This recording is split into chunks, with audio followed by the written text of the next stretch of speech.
Day 33, and today I wanted to follow up a little bit on my musings of yesterday, because I was talking about safety and how the importance of self-reliance for safety. And what I wanted to say today, to be clear, is that everything that I do, it's what I found as I study our relationships is that although we're biologically grown up, we come into our relationships as children. We come into our relationships with incomplete emotional maturity. We come into our relationships with expectations that are not realistic. We come into our relationships basically from that wounded inner child and all of its attachment wounds. And so we feel unsafe to be who we are, because when we were children, in order to protect ourselves, in order to survive, in order to get love, in order to get our needs met, we had to adapt. We had to adapt. We had to become someone else. We had to become a sliver of who we are. We had to become palatable to the people on whom we were dependent. When we're grown-ups, that's not the case. When we're grown-ups, the more we give up who we are in hoping to get our needs met, the more we cut ourselves short from connecting to and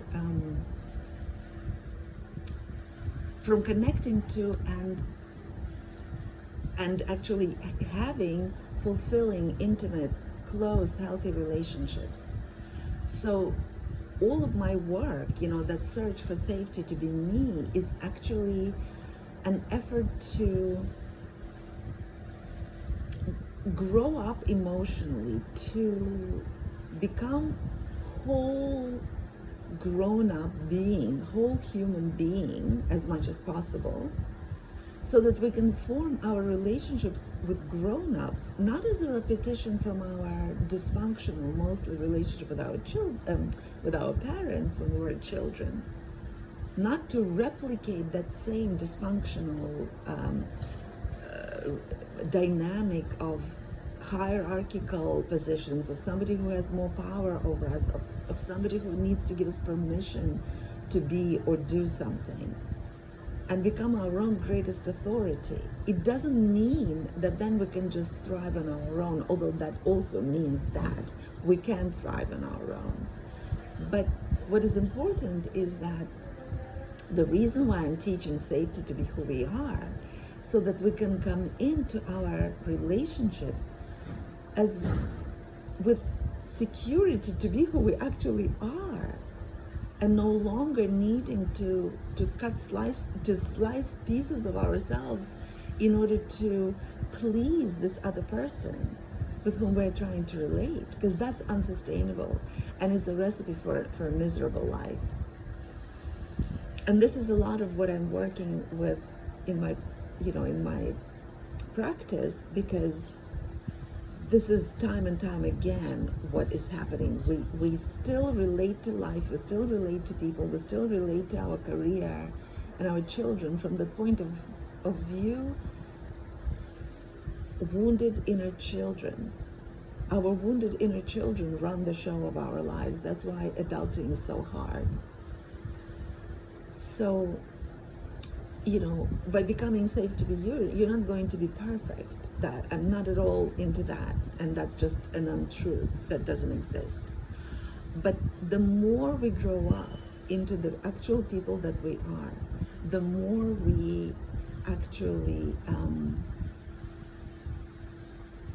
can create fulfilling, satisfying, intimate relationships with other people.